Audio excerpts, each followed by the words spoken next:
Sadhguru Jagi Vasudev is a realized master, mystic, and yogi.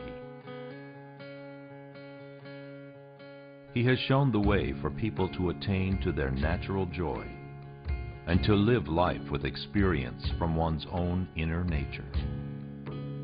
His presence is filled with grace and compassion.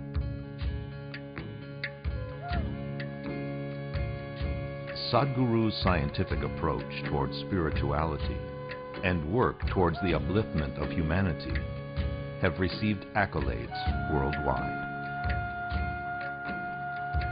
The words that come from him in intensity and utmost clarity, from his deep understanding and wisdom, can change the very core of the being. Belonging to no particular tradition, Sadhguru incorporates what is most valid for the modern person from the spiritual sciences. His work, an outpouring of his blissfulness, finds expression in the form of a ceaseless offering to help all beings. Available to all who are willing, Sadhguru's life is an invitation to the divine through individual transformation.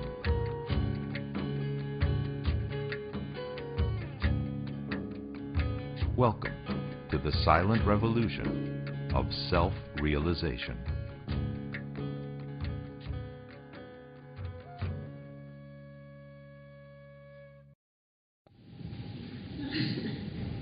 This is about working with people. I've done 2 courses, one in teaching and one in nursing. And the theory is wonderful, learning it, this is the way to do it. But when I try to put it into practice with people, people I work with, it's just somehow, I don't know what I'm doing, but I try to do it right, like the theory. And I just don't get on with people. They don't like me to do it different. In fact, one person told the matron that, I was implying she was doing it wrong, which she was doing it wrong. And I was trying to be very diplomatic, I was being lying, doing this. But there's something going on with me when I work with people, and it's, I don't know. I'm sorry, like. So, in place of work, whatever the nature of your work, probably most of you spend more time at your work than with your families, isn't it so? 8–10 hours you're spending with people whom you work with, people whom you're married to, people whom you're born in your life. I don't think you're spending 8 hours a day, isn't it so? So, people whom you work with and what kind of relationships you hold with them is extremely important because you spend a larger part of your life with them. And most people think in their mind, they have said this is work, that is life. That means a large part of your life is not life, isn't it? A large part of your life is not life. The best part of your day is spent with people whom you work with, isn't it so? When you're awake and alive, it is spent with people whom you work with. And when you come back in the evening, maybe you're just a half a human being, you're already done, that's when you're with your family. So, why is this not life? Why are we not looking at this also as an important part of life? Why are we just looking at it as a way to earn something, as a means towards something? The moment we look at work as a means towards something else, slowly our mind concludes that this is not something you're supposed to enjoy as such, this is something that is supposed to be done with. You're looking when it's time to leave. So do not divide your life into work and life. It's just life, isn't it? Every waking moment of your life is just life, isn't it so? Is one moment less important or more important than the other? Is one human being who is sitting next to you less or more important than the other? But you have graded them, isn't it? Number 1%, number 2%, number 3%, and that person who is 99 naturally gives you hell. See, when who is sitting in front of you is not so important for you. In a million ways, that person will make your life difficult, please understand, for no reason. You don't have to have any particular reason, they'll find one. People are quite ingenious about these things. When you're looking at somebody, when you're in touch with somebody, if within yourself you do not hold this person as truly important for you, you will see that person will come up with a million problems in your life. It is so. So wherever you are, do not divide your life as work and life. You have chosen to spend a certain amount of time in different areas, according to whatever your needs are. Now once you've decided to be there, it's all life. It's as important as the other, isn't it? Is it so? Is one moment of your life more important than the other moment? It is not, isn't it? So, you throw yourself into it with as much zest and as much involvement and as much inclusion. Now, you will not have these problems. Why is it that people are just getting upset with me? This is something that keeps coming to me a million different ways. This happens at home, this happens at work. For different people it happens at different places, for some people it happens everywhere. Wherever there is no inclusion from your side, there people are trouble. Please see. Don't try to manage them. Don't try to administer them. People don't like these things. Nobody likes it. Do you like to be managed by somebody? Do you like to be managed by someone? When you realize somebody is managing you very efficiently, you thought everything was very spontaneous, and one day you realize somebody has been doing super management with you, do you like it? No. And why do you think the other person should like it? They will also not like it. Nobody likes to be managed, but everybody longs to be included.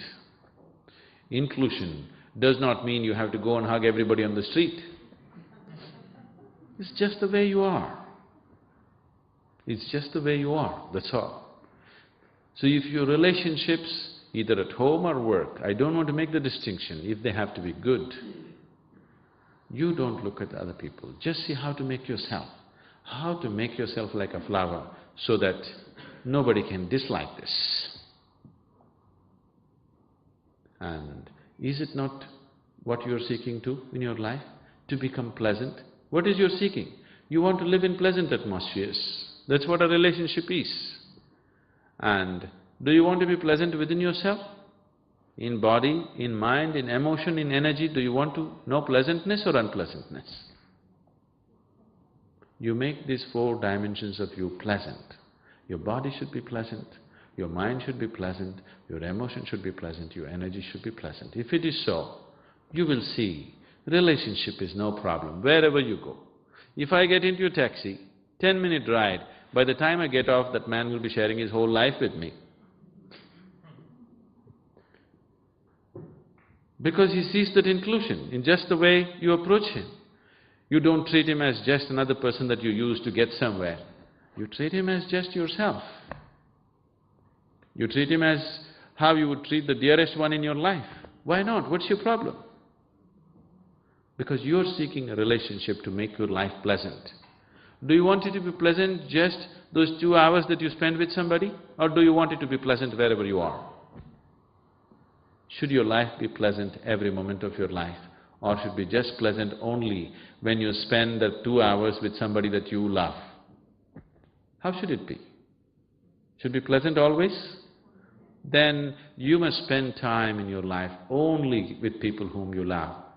Now that's not possible, so the best thing is just to do that with everyone. What is the problem? Is there a scarcity? Is there a scarcity, I'm asking? No, then what is the problem? Sadhguru, Can I ask a question about this one of your discourses, which I watched on television?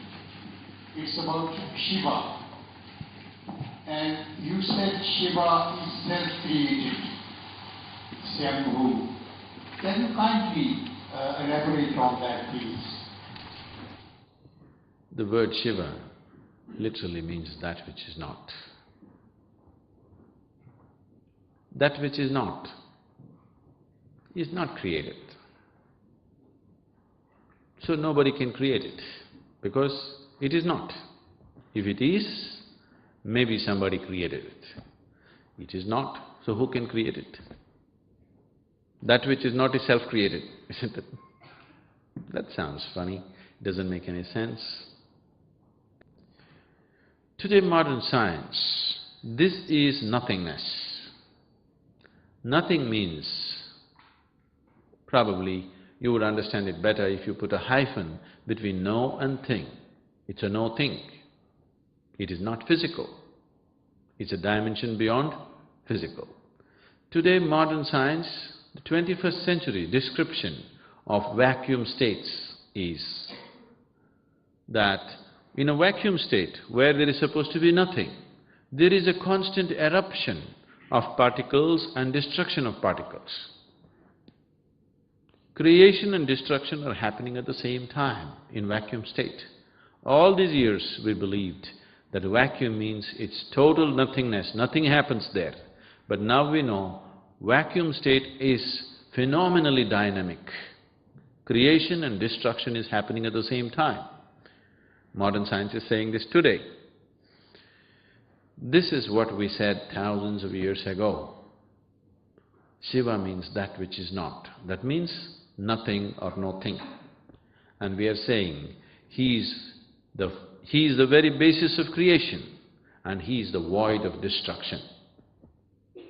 So creation and destruction are happening at the same time wherever Shiva is. Wherever there is a vacuum state, creation and destruction are happening at the same state. So we said, he is self-created. Nobody need to create him. He creates himself and destroys himself. It's in that context we said Shiva is Swayambhu. And today, modern science is very much moving in this direction that everything in existence, the core of every galaxy, or what you refer to as a black hole, is a powerful nothingness. How can nothingness be powerful? But they're saying today, nothingness is tremendously powerful. And that's what we always said. Shiva is the ultimate power because he is no thing. So we are not talking about a person as it is described. The personality was created so that people can relate to it. This is fundamental physics, expressed in a very dialectical way. You were speaking about compulsion. When the compulsion comes to an end within a human being, there isn't this grasping or needing a relationship. And then we were talking about that the person should always seek to enhance themselves and to give joy instead of pursuing happiness. Now, this is very obvious to me and probably everyone in this room. But does it require that we change our thinking? Change our what? Does it require that we change our thinking on a daily basis in order to maintain this trying to express our joy instead of seeking it? Because I know that, when I go to bed tonight, I'll be thinking the lecture tonight, but when I get up in the morning, I don't know how much of the lecture I will remember. But I will remember the main essence of what we spoke of. And the thing is, I'm thinking about myself in the next week or 2 weeks. And the thing is, I've read things like this before, but I'm interested in how maybe you made it a reality in your life, how you made that transition from maybe a pursuit of happiness to expressing that joy. What were the kind of things that led you to that way of being or realization? Now,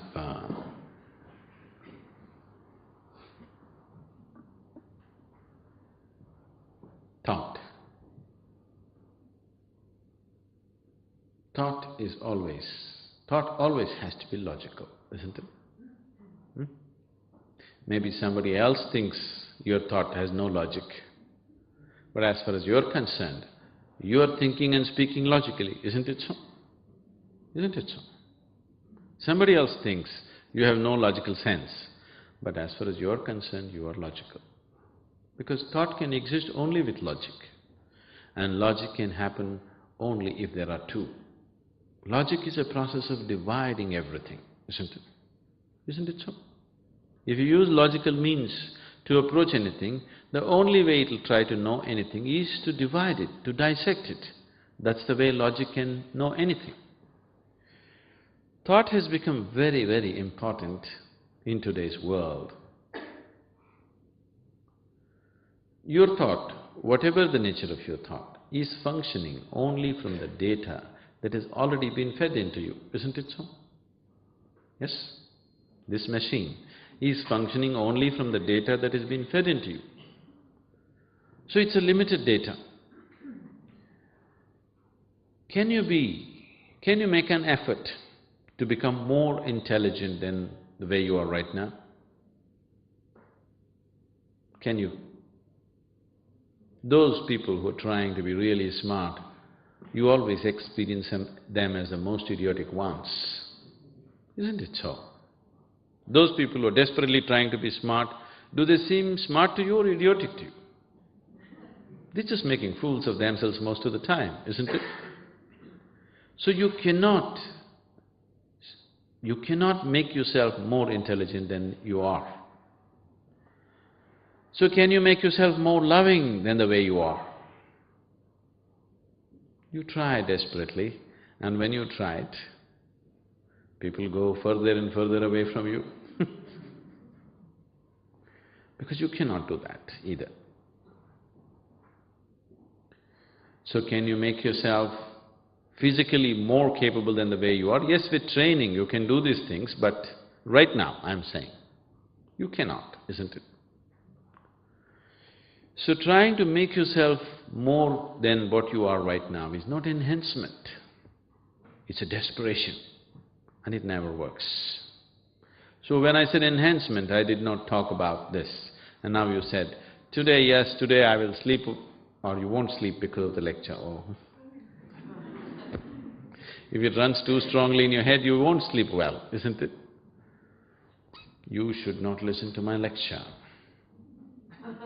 You must learn to listen to the life within you. Life is always longing to be little more than what you're right now, isn't it so?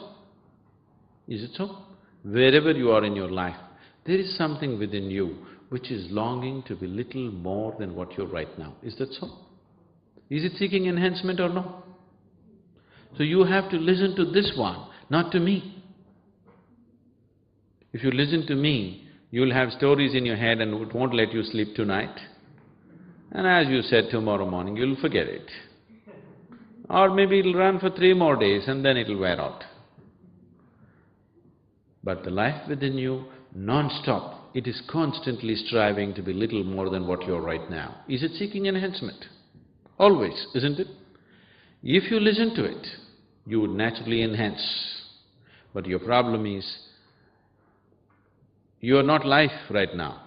You are just a bundle of thoughts, emotions and opinions. Most of the time, you are thinking about life, not living life. Isn't it so?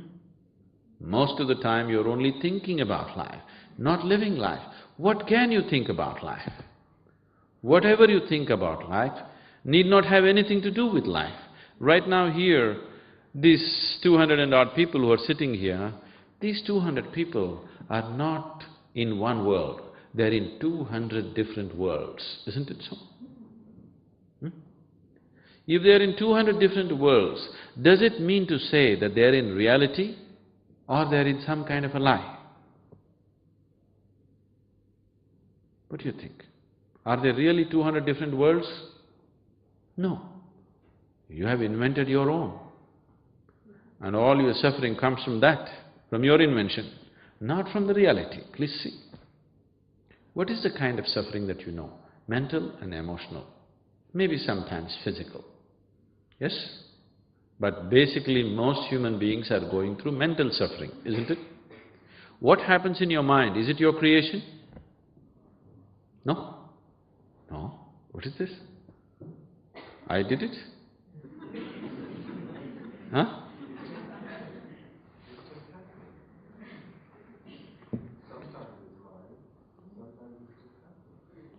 You can say, what's happening in London city is not mine. What's happening in you is definitely yours, isn't it? If you think even what's happening within me is not mine, then your life is not yours. You better just leave it. If this life is yours, is this mind yours? Okay, let's start with something more basic. Do you have some money in your pockets? How many pounds? Huh? Don't tell me. Something you have. Something you have, or yesterday you won the 17 million, whatever lottery, you have it in your pocket. Now you have it in your pocket, is it yours? Yes. Now you have a bundle of thoughts in your head, is that yours?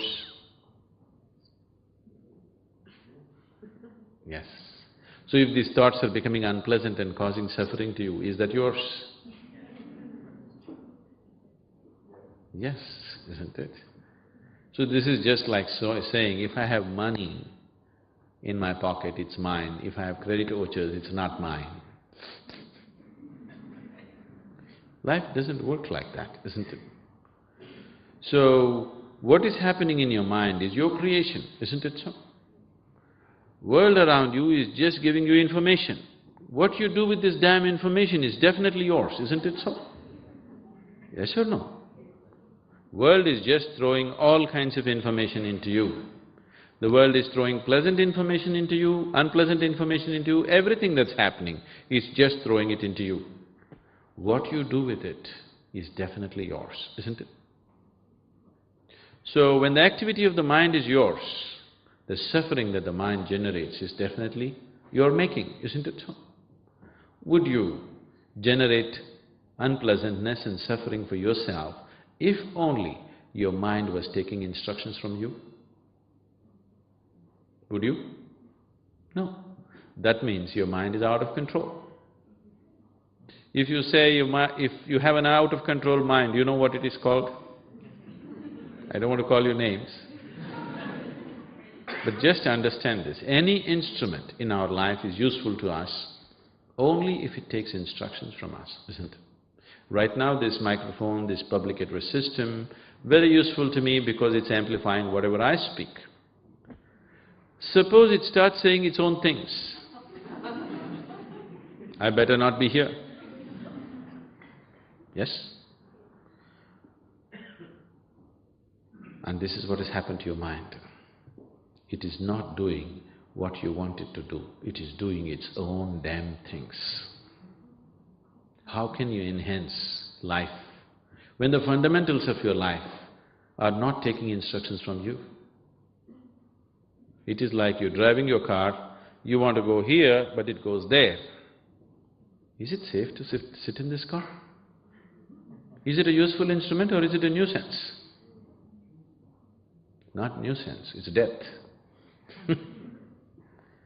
And this is not any worse, this is not any better, it's worse actually. Because your automobile, you may use it for 2, 3, 4 hours a day, but it is through the vehicle of your mind you make your whole journey of life, isn't it? And it's an out-of-control state. You want to be happy, it makes you stressful. You want to be peaceful, it sets you into turmoil. Today is your birthday, you want to have the most wonderful time, it gives you the most horrible time. Now this is an out-of-control mind. So first of all, we have to see how to take charge of this. If you enhance it the way it is right now, it'll only enhance the madness, isn't it? Yes? So the very process of your mind is in a compulsive state, not just the expression of it. So first and foremost thing is, if we want to go where we want to go in our lives, This body, this mind, this emotion and these energies, we must take charge of them. If all these four wheels of your car are in your control, now you can drive this thing wherever you want. If they're not going the way you want it to go, if you reach somewhere, it must be an accident.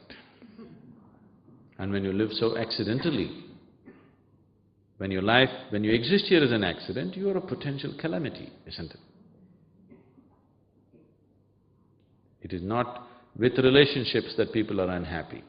Take away all relationship and see, they'll be even more unhappy.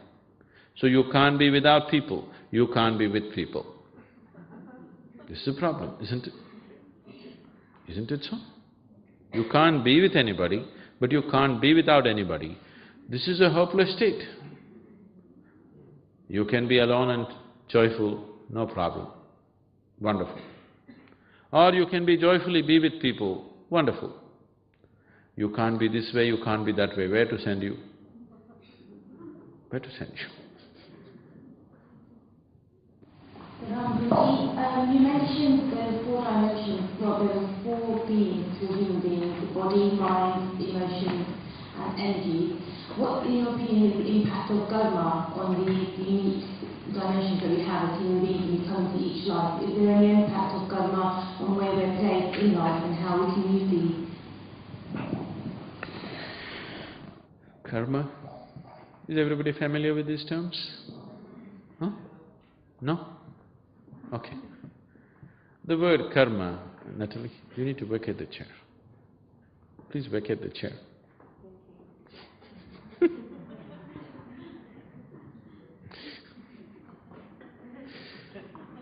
Yeah.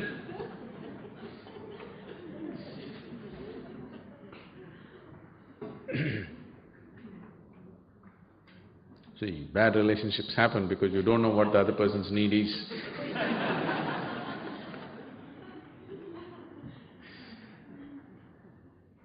Karma means action. Action means we're talking about your action. Once again, when it comes to action, you perform action in four different ways. You can do action with your body, you can do mental action, emotional action and energy action. In all these four levels, action is constantly happening. Some of it you're consciously doing, a large part of it unconsciously happening, isn't it? Every action that you perform in these four dimensions, the imprint of this action is always left within you as a residue. So these imprints gather over a period of time and they develop their own tendencies. This is like the software. Unconsciously you write your own software depending upon the type of actions that you perform in your mind, in your emotion, in your body and in your energy. Accordingly you write your software. Whichever kind of software you wrote, now after some time, that is how this whole mechanism functions now. Once you write a certain type of software, now this whole system functions only that way, isn't it? It is not written by some other dimension or force, it is written by you, but because you did most of it unconsciously, you can't believe you did it. You went up a mountain, and as you were walking down, you just dislodged one small pebble. This pebble rolled down and slowly became a huge avalanche and wiped out a whole village. Now you can't believe you did it, isn't it? You can't believe you did it because you just dislodged a single pebble, but it's picked up momentum. So, this is just impression of everything. Whatever you do, either in body, mind, emotion or energy, is recorded in the system. And this becomes the fundamental of what kind of tendencies you develop, depending upon the volume and the type of karma you have gathered, or the karmic impression that you have, you develop a certain tendency. Based on this tendency, accordingly you will move in certain directions, and you will also attract certain type of life towards you. If you find that You are constantly attracting unpleasant things into your life. For no reason, you're ending up meeting all the wrong people and the wrong situations. If such a thing is happening, the first and foremost thing that you need to do is take a little bit of backward step, sit down, withdraw into a certain amount of meditativeness and see how to redraw this software that has been unconsciously written within yourself. It's most important. You said with people and without people, sometimes you have to experience the same thing. So is that the rigidity of the nature, or is that something personally in some way you're unconscious, which is reacting the same situation, you are seeing people, places, things in your life, but still, for sometimes you are comfortable after changing all the things, but over a period of time, you are getting the same reaction. Now, the question is not about people. You need to understand this. Your ability to hold relationships is not about what type of people are around you. It is just that what type of person is here, which gives you the ability to hold relationships. Who is around you is not the thing. Who you are is the thing. So whether you're with people or without people, it is always best that you spend a little time without people before you impose yourself on other people. Put this one through a little bit of quality control before you impose this one on other people, isn't it? Spend a little time with yourself. Just spend 24 hours by yourself. Don't read, don't switch on your television, don't do anything. Just sit in one place, eat well, no problem, don't sleep, stay awake and just be by yourself and see. You will understand what kind of person this one is. What all goes through in this one's head, what all goes through in his thought and his emotion, just see. And just see, would you like to hold a relationship with this kind of person? Would you like to meet this kind of person anywhere on the planet?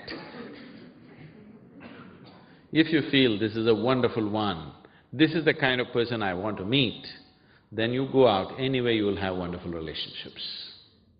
If you find this is somebody that you would like to avoid, somebody else you would like to find, then naturally you will be in trouble. Sometimes you may hit it off here and there, but never for good. For short periods of time, any relationship can work, isn't it? Something is being served for both the people, so any relationship can work for a short while. When we're talking about managing relationships, we're talking about long-term ways to work, isn't it? For a short while, anything can work, isn't it so? With any kind of person, it can work for a short while.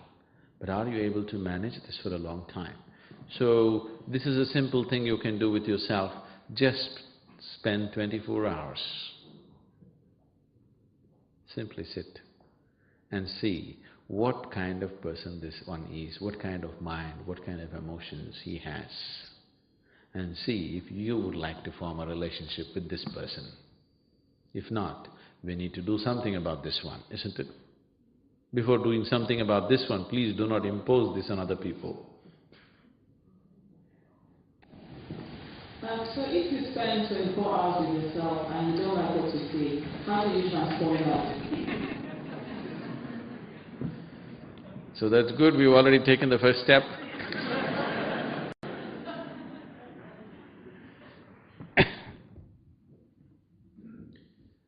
We need to understand the difference between transformation and change. People are always trying to change themselves.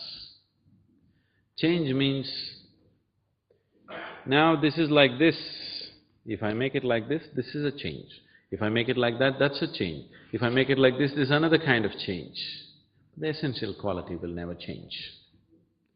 When we say transformation, the word transformation means that nothing of the old remained. Something totally new flowered within you. Now you look at a rose plant full of thorns. Springtime came, and rose flowers burst out. It is a transformation. The thorns are still there. There are more thorns than flowers. But we don't call it a thorn plant, we call it a rose plant. Because that single rose, everybody's attention goes more towards that one single rose than 100 thorns that are on the plant, isn't it?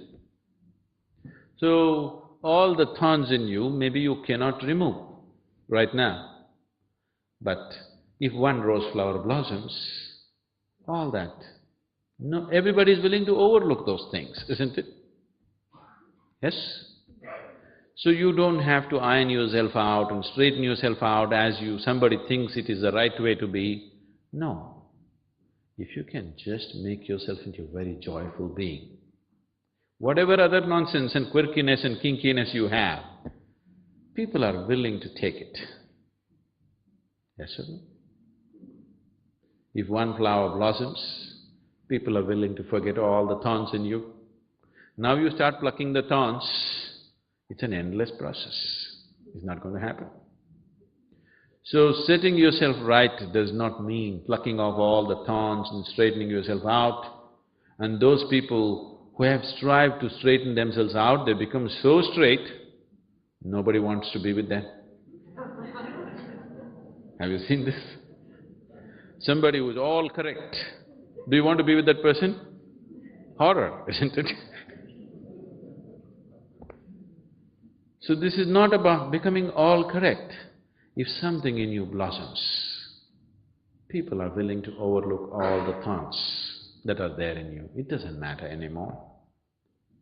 Even though there are so many thorns in the rose flower and just a few roses, we still want to have it, isn't it? So that's all that needs to happen within you. You need to blossom, at least in one single dimension. If you blossom, then all the other things will be forgotten by people. That's all that needs to happen. So if that has to happen, what we should do? You can't pull a flower out of a plant. You never thought about a flower, but every day you nourish the root. Flower will happen, isn't it? So how to nourish the roots of who you are? You have a mind, you have an emotion, you have a body, but all these things are functioning only because your life energies are functioning, isn't it so? Yes? Are you doing the lub-dub right now, or is it happening? Your heart beating, are you doing it or is it happening? It is happening. Your breath, inhalation and exhalation, are you doing it or is it happening? It is happening. Everything that is life is happening, isn't it? Is it so? It is happening, you are not doing it. If it was in your hands, you know what a mess it would be by now? Fortunately, it's not in your hands, it is happening. So these life energies are constantly making you tick and happen. And that's what you need to nourish. If you make your life energies properly balanced and in full vibrance, your body, mind and emotion will be in its best possible condition. So there is a whole science and technology as to how to do this. It is this technology that is referred to as yoga, but unfortunately, only the physicality of yoga came to the West. And now yoga means people are just all getting into knots, impossible, bone-bending postures. Yoga is the science and technology of nourishing the roots of your existence so that everything else naturally flowers. Because you want a flower, flower will not come. You have to do the right thing, only then it happens, isn't it? That is so with everything in your life. If you do not do the right things, it will not happen. If the right things are not happening, obviously you're not doing the right thing. Do your lakes freeze in England? Your lakes in England, do they freeze totally? No. Okay. On a certain winter morning in Michigan, where the lakes freeze. You can actually drive on the lake. So an old-timer went ice fishing. He went 11 o'clock in the morning, cut a small hole and sat down with a crate of beer next to him. Because it's a patience game. He put the line in and sat down, sipping beer, sipping beer, sipping beer. The day went by, 4 in the evening, he's still not caught a single fish. But that's the whole thing, to be able to sit there and… Old age makes you sit in one place. Evening 4 o'clock, one young boy, a colored boy, with a big stereo on his shoulders, with rap music blaring, came like that. And close by, he also cut a hole and sat down to fish, with the stereo blaring. This man looked at him and thought, I have been sitting here since morning quietly and I haven't landed a fish. The fool comes now with the stereo blaring and he hopes to catch fish? No fool like a young fool. And to his amazement, within 10 minutes, the boy landed a huge trout. He shook his head and looked at it. Then he said, okay, flash in the pan, dismissed him and again focused on his fishing. Another 10 minutes, the boy landed one more trout. Now he could not ignore him. With great desperation, he just looked at him, what is happening? I've been sitting here the whole day. Not a single fish. In 20 minutes, the boy has got 2. And to his utter amazement, in another 10 minutes, the boy landed one more trout. Now he couldn't hold it anymore. He kept his pride aside, slowly walked to the young boy and asked, see, I have been sitting here the whole day, not making a single sound, and I haven't landed a single fish. I see in 30 minutes you have 3 trouts in your basket. What is the secret of this? The boy said, Roo-ra-ra-ra, roo-ra-rum. What? The boy repeated, Roo-ra-ra-ra, roo-ra-rum. The man said, I don't understand what you're saying. The boy spat out a blob of something into his hands and said, you have to keep the worms warm.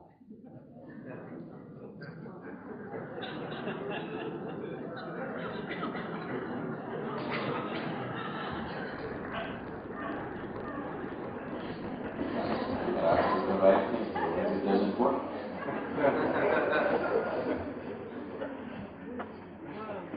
You have stupid morals and principles and ethics, it won't work. Life works only when you do the right thing, otherwise it just won't work.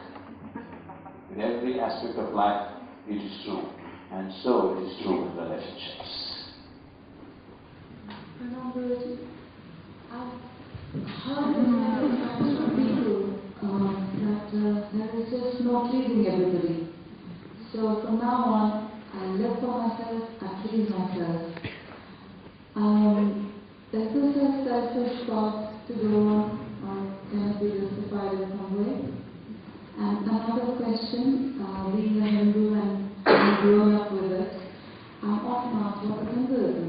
And I get all mixed up, so many gods and goddesses, such vastness. How do I put it in 5 lines? So if you can please give us all Indian that definition of Hinduism in few lines. Okay. That's great. Thank you. Now, hell with the world, let me please myself. So the very fact that you're trying to please yourself means that you're not joyful by your own nature, isn't it? You don't have to please anybody in this world. If you're truly joyful, everybody's pleased by you. Yes? You see a beautiful flower on the plant, It is not interested in pleasing you. But by looking at it, you feel very wonderful, isn't it?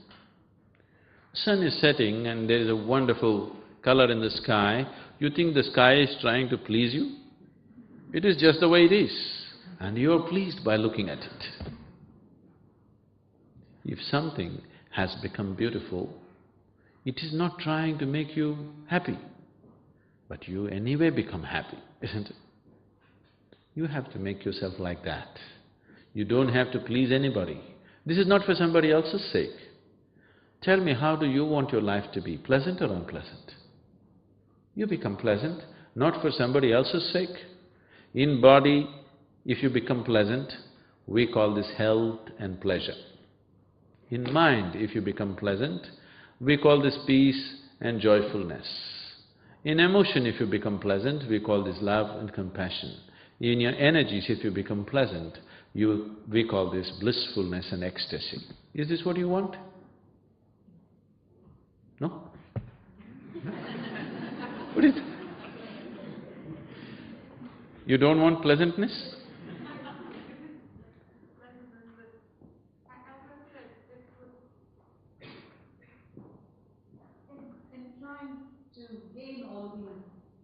No, don't try to gain this. Is this what you want? As much pleasantness as possible around you. Is this what you want? Yes, that's fine. I'm just giving names that usually are used, but fundamentally, whether you call it peace or joy or ecstasy, whatever, this is just pleasantness, isn't it? Isn't it? Different levels of pleasantness. So, whatever is the maximum level of pleasantness possible in your body, mind, emotion and energy, do you want? Yes. So, we just have to look at that. How to make this one utterly pleasant. If you make this one utterly pleasant, you will deal with the world to the best of your ability, and that's all we can do. That's all we can do, isn't it? Whether you stand on your feet or on your head, you can only deal with it to the extent that you're capable, isn't it? But if you're pleasant and very pleasant, there is not much dealing involved, very little. Because when you're very pleasant, people around you will make everything happen for you, really. If you're truly pleasant, everybody will take care of you. I travel around the world without a rupee or a pound or a dollar in my pocket. Wherever I land, I am well taken care of. Why are these people doing this? Because I have not done anything to them. I am not going to give them $1 million because they give me £1 today. It is just that when you're in the company of utter pleasantness, you also become pleasant. And that's what everybody is seeking, isn't it? To be pleasant within themselves, to be pleasant around them. So you don't have to please anybody. The flowers are not trying to please you. That's the way they are. So we have them here, because they're so pleasant, isn't it? If they were not pleasant, we wouldn't keep them here, would we? Don't ever imagine the flowers are trying to please you or anybody. They don't care a hoot for you. Really. They just don't care a hoot for you. But it's their nature to be pleasant. So they are pleasant. Because they're pleasant, we want them around. If you are pleasant, everybody will want you around. That's all. You don't have to deal with them, you don't have to be pleasant to people. No, you don't have to try to be sweet to anybody. If you're just pleasant, whichever way you are, it's fine. Oh, Hindu.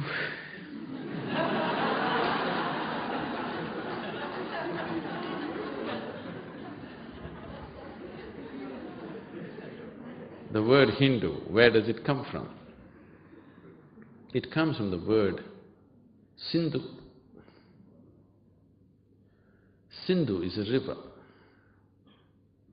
The civilization that was born on the banks of this river was called Sindhu civilization. When the Persians came, they could not pronounce Sindhu, so they called it Indu.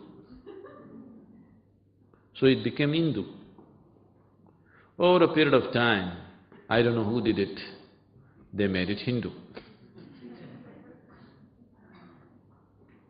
So, Hindu is a geographical identity and to some extent a cultural identity. It is not a religious identity. Hindu was never an ism. It is only when hugely, aggressively very aggressively competitive religions came, the Hindus tried to organize themselves as a religion, but even now they are not successful. Because they cannot, because there's no one belief system. There's no belief system at all. You can believe that God is a man and be a good Hindu. You can believe God is a woman and be a good Hindu. You can believe God is a monkey and be a good Hindu. You can believe God is a cow and be a good Hindu. You can worship a snake and be a good Hindu. You can worship a tree and be a good Hindu.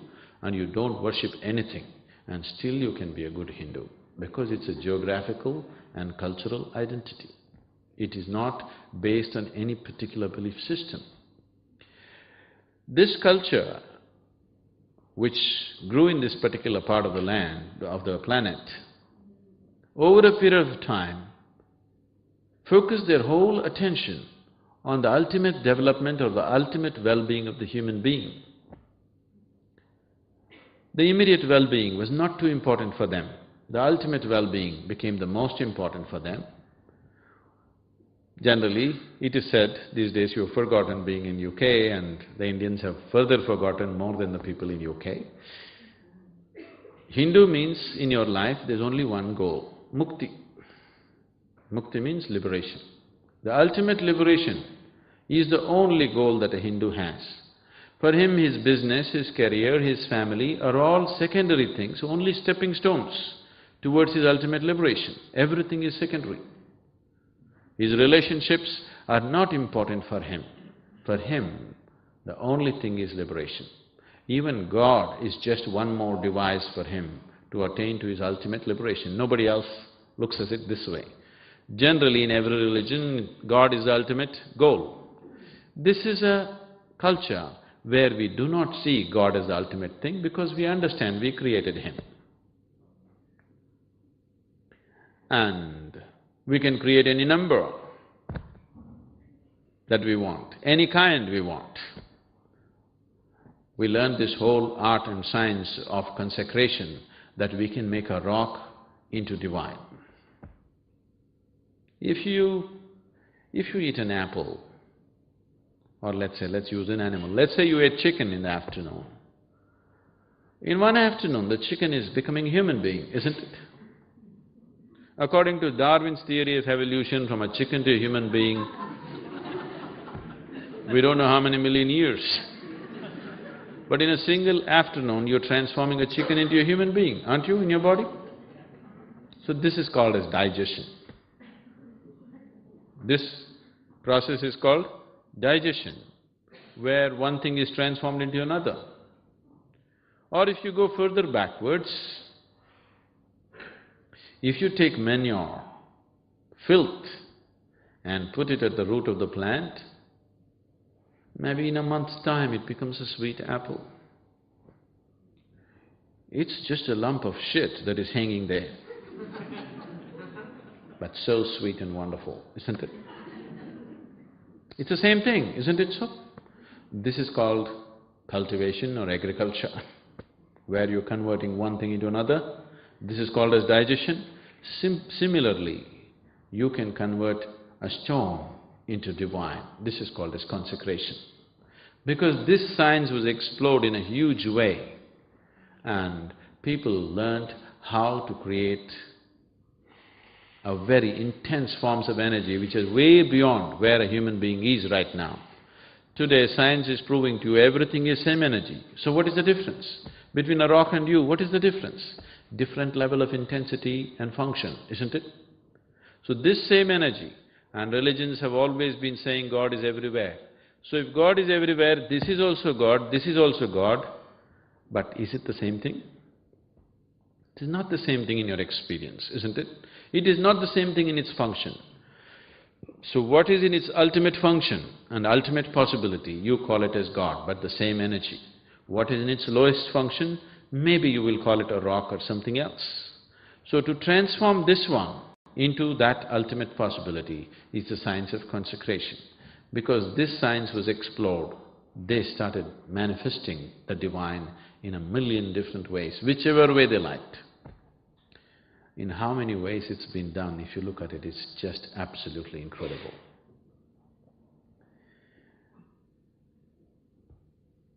Even people who are living in India have not explored these things, unfortunately, and it's been hugely lost these days. But if you explore the deeper dimensions of that culture, what has been done there in terms of inner well-being of a human being, nowhere else has humanity ever invested that much of time and energy to look at the inner well-being of a human being. It's absolutely incredible. If you explore the mysticism in India, it is so incredible you won't believe that it has happened on this planet. Because this doesn't come from a belief system, it happens as a science. Because of this, you cannot call Hindu as a religion. It is a way of life, it's a culture, it's a geographical identity, which is desperately trying to organize itself as a religion because of extra competition that's come. Very aggressive competition has come, so they're trying to organize themselves, but they never will manage, because there is no one belief system to organize people around it. Or in other words, what Hindu way of life means is, everybody can have their own religion. That is, in your family if there are 5 people, 5 of you can have your own religion. You can worship the monkey, another person can worship the snake, another person can worship the cow, another person can worship the tree, whatever he likes, whatever he can relate to, he can worship that. Or if he has no need for worship, he need not worship, and still he is a good Hindu. I think this is a freedom and sense that we need in the world today, isn't it? Because in the world, the conflict in the world has always been projected as good versus bad, but it is not so. The conflict is always between one man's belief versus another man's belief, isn't it? First of all, why do you believe something? Because somewhere you have lost the fundamental sincerity to simply accept what you do not know as you do not know. Everything that you do not know, you have to believe, isn't it? If you say, I do not know, you cannot fight with anybody. You believe this is it, that's when you fight with somebody, isn't it? Belief gives you a certain sense of confidence and stability, but it is a dangerous confidence. Confidence without clarity is a deadly mix. Confidence without clarity. You do not need any confidence in your life. What you need is clarity. How much clarity you have with life, only to that extent you can handle it, isn't it? You are my perfect mirror, you show me what I'm not. In the endless pit of what once was me, layer and layer you peel off me, the pain